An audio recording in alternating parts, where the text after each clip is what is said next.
تمہارے گناہ تمہاری برائیاں ہم تم سے دور کر دیں گے۔ وَنُدْخِلْكُمْ اور ہم داخل کریں گے تمہیں، ادخل یدخل داخل کرنا، ندخل ہم داخل کریں گے، اس کا بھی نحن فاعل ہے جو اس کے اندر ہی چھپا ہوا ہے، ندخلہم ہم داخل کریں گے تمہیں، مدخلاً کریما عزت کی جگہ میں، عزت کے ساتھ داخل کرنا۔ وَلَا تَتَمَنَّوْا اور نہ تم تمنا کرو، تَتَمَنَّوْا تم تمنا کرو، وَلَا تَتَمَنَّوْا اور نہ تم تمنا کرو، ما اس کی جو فضل اللہ فضیلت دی ہے اللہ تعالیٰ نے، فضل یفضل تفضیل فضیلت دینا، جو اللہ نے فضیلت دی ہے، بھی اس کی، بعضکم تم میں سے بعض کو، علی بعض بعض پر، للرجالی مردوں کے لیے، لام حرف جر ہے، رجال رجل کی جمع، مردوں کے لیے، نصیب حصہ ہے، مما اس میں سے جو اکتسبو انہوں نے کمایا، وللنساء اور عورتوں کے لیے، نصیب حصہ ہے، مما اس سے جو اکتسبنا وہ کماتی ہیں، مما اکتسبنا اگر ہم اس کو اکٹھا پڑھتے ہیں تو اس میں سے جو وہ کماتی ہیں، اکتسب یکتسب اکتساب جو ہے اسی میں سے یہ جمع مؤنث غائب کا صیغہ ہے، اکتسبو تھا جمع مذکر غائب اور یہ ہے جمع مؤنث غائب کا صیغہ، اکتسبنا جو انہوں نے کمایا یعنی ان عورتوں نے کمایا، واسأل اللہ اور تم مانگتے رہو اور تم سوال کرو، اللہ سے، اور تم اللہ سے سوال کرو، اللہ سے مانگو، من فضل ہی اس کا فضل، اس کے فضل کے بارے میں تم اس سے سوال کرو، اللہ سے اس کا فضل مانگو، ایک دوسرے کو دیکھ کر تمنا نہ کرو کہ یہ چیز مجھے کیوں نہیں ملی، اللہ سے اس کا فضل مانگو۔ ان اللہ بے شک اللہ تعالیٰ کانا ہے، بِكُلِّ شَيْءٍ عَلِيمًا ہر چیز کا علم رکھنے والا، ہر چیز کو خوب جاننے والا، علیما، وَلِكُلٍّ اور ہر ایک کے لیے، جعلنا ہم نے بنا دیے ہیں، موالیا وارث حقدار، مما اس سے جو تارکا چھوڑ جائیں، الوالدانی والدین، والاقربون اور قریبی رشتہ دار، والذین اور جن لوگوں سے عقدت عہد کیا ہے، عقد باندھنے کو کہتے ہیں، گرا باندھنا، عہد کرنا، ایمانکم تمہاری قسموں نے، یا مضبوط باندھی ہیں تم نے قسمیں، ایمان یمین کی جمع، جو جن لوگوں سے تم نے مضبوط قسمیں باندھی ہیں یا تم نے عہد کیا ہے تمہاری قسموں نے، فآتوہم تو دو ان کو، نصیبہم ان کا حصہ، ان اللہ بے شک اللہ تعالی، کانا ہے، علی اوپر، کل شیء ہر چیز پر، شہیدہ گواہ۔ یا ایھا الذین آمنوا اے لوگو جو ایمان لائے ہو، لا تأکلوا اموالکم بینکم بالباطل نہ کھاؤ اپنے مال تم آپس میں باطل طریقے سے، مگر یہ کہ ہو تجارت باہمی رضامندی سے تمہاری طرف سے، اور نہ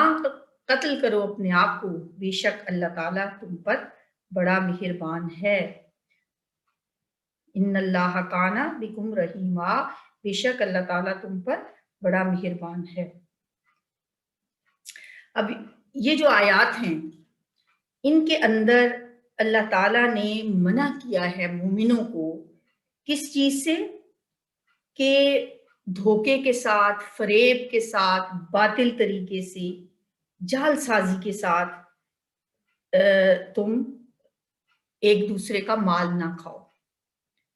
ایک دوسرے کا مال باطل طریقے سے ہڑپ کرنے سے منع کیا ہے، اور وہ بہت سارے طریقے ہو سکتے ہیں،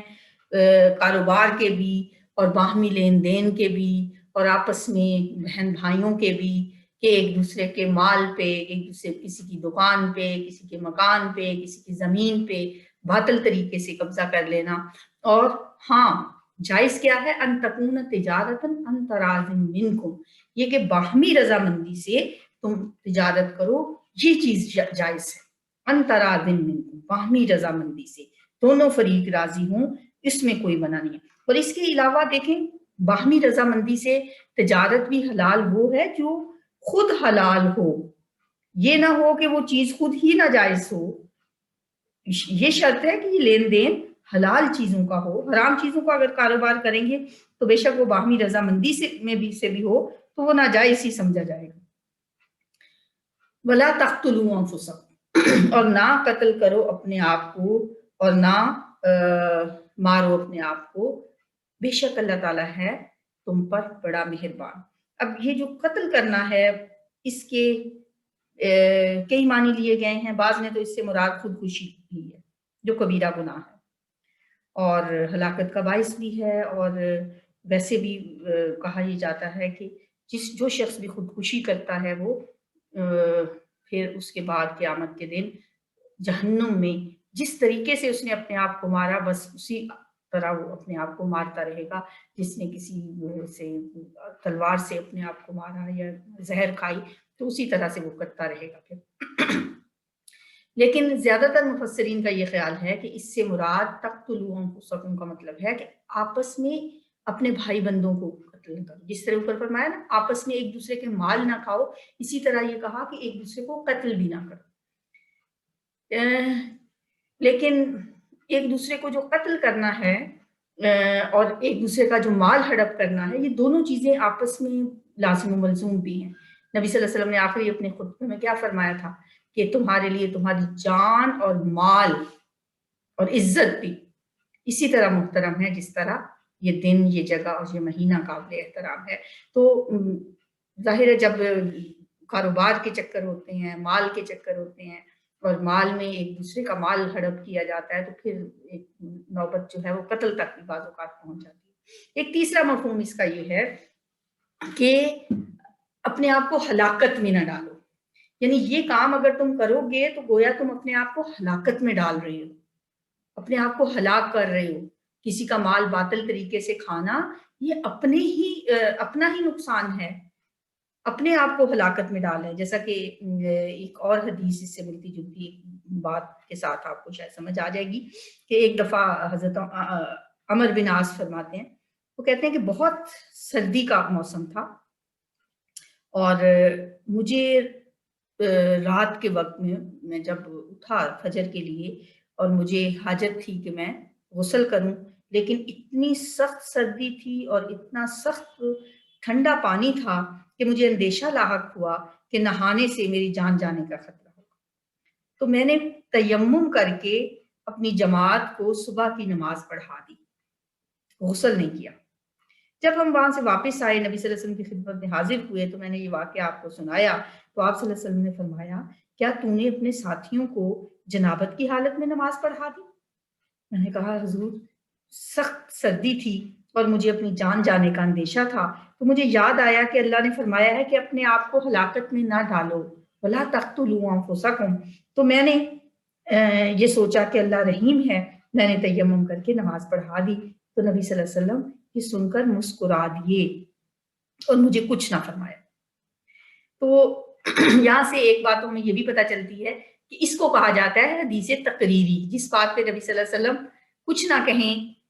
خاموشی اختیار کریں تو وہ حدیث تقریری ہوتے ہے۔ ایک تو قولی ہوتی ہے نا جس میں آپ کچھ فرماتے ہیں، آپ کا قول ہوتا ہے، ایک فعلی ہوتا ہے جو آپ کا عمل صحابہ بیان کرتے ہیں، ایک ہوتا ہے کہ آپ صلی اللہ علیہ وسلم نے اس کو سن کے خاموشی اختیار کی، آپ صرف مسکرا دیے، یعنی آپ نے اس کو ایک طرح سے اس کے لیے ایک سائلنٹ اپروول دے دی، خاموش رہ کے آپ نے اپروول دے دی کہ یہ بات ٹھیک ہے، یہ جائز ہے۔ تو یہ بھی اس آیت کا مطلب ہے کہ اپنے آپ کو ہلاکت میں نہ ڈالو، یعنی اگر تم ناجائز طریقے سے دوسروں کا مال کھاؤ گے تو گویا تم اپنے آپ کو ہلاکت میں ڈال رہے ہو۔ ان اللہ کان بکم رحیما، اللہ رحیم ہے تو اس کی صفت رحیمی کا تقاضا پھر کیا ہے کہ ہم بھی آپس میں رحیم بنے، ایک دوسرے کے لیے، ایک دوسرے کے لیے ایسے بنے رحماء بینہم، جیسا کہ قرآن میں آتا ہے کہ آپس میں رحیم، محبت کرنے والے، شفقت کرنے والے، دوسروں کا خیال رکھنے والے، دوسروں کی چیزوں پہ نظر ڈالنے رکھنے والے نہیں،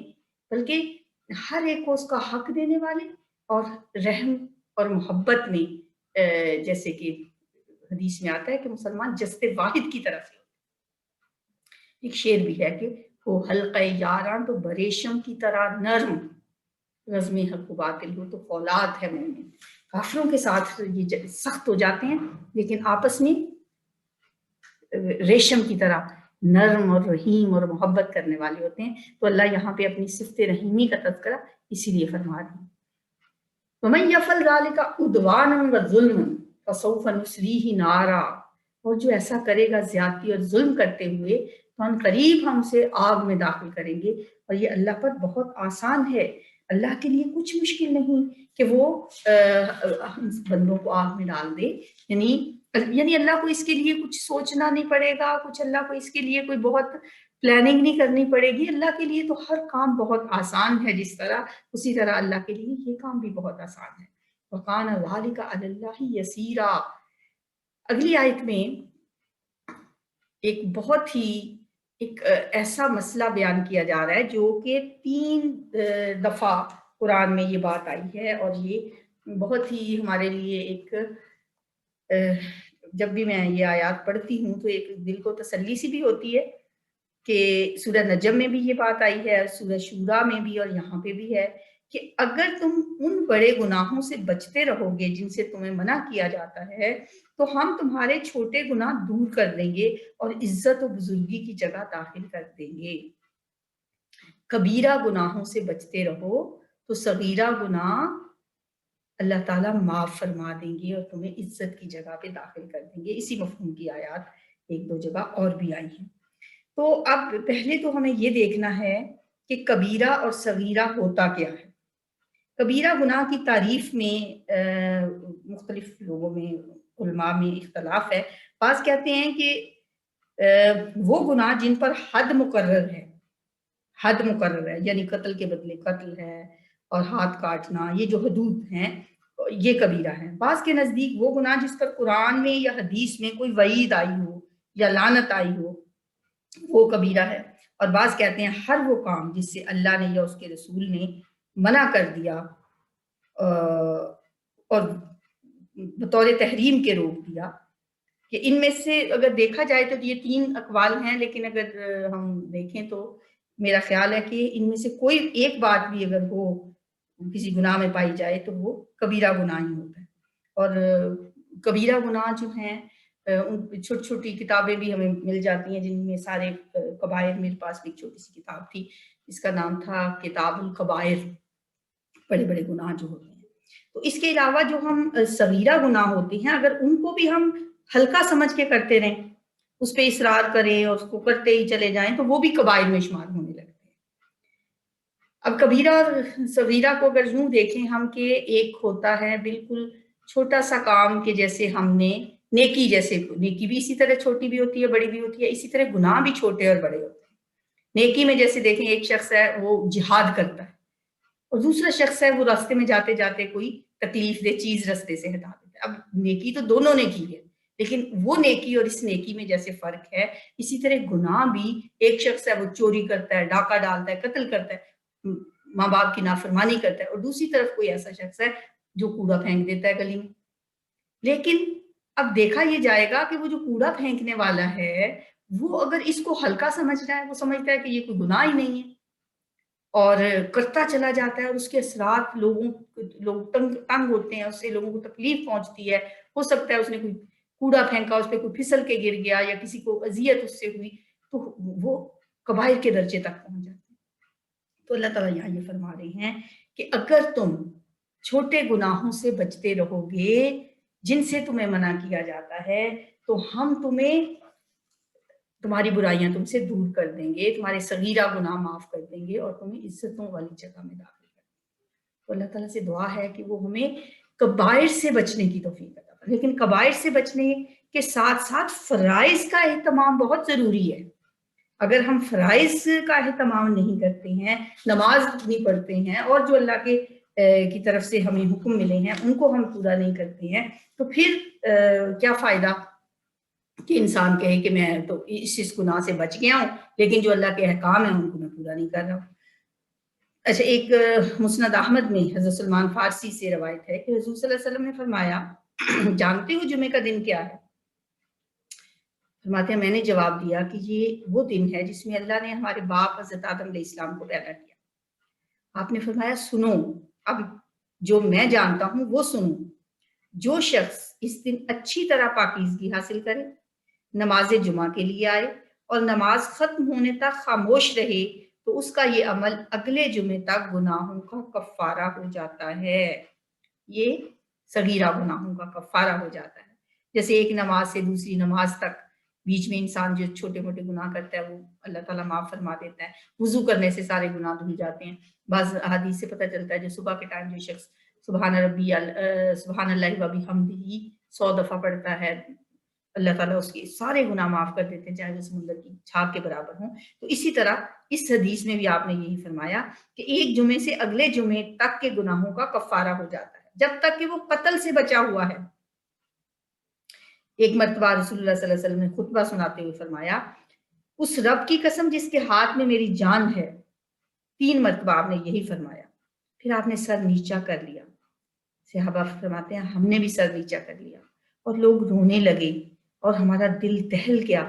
کہ اللہ جانے اللہ کے رسول نے کس چیز پر قسم کھائی ہے اور پھر کیوں خاموشی اختیار کی ہے۔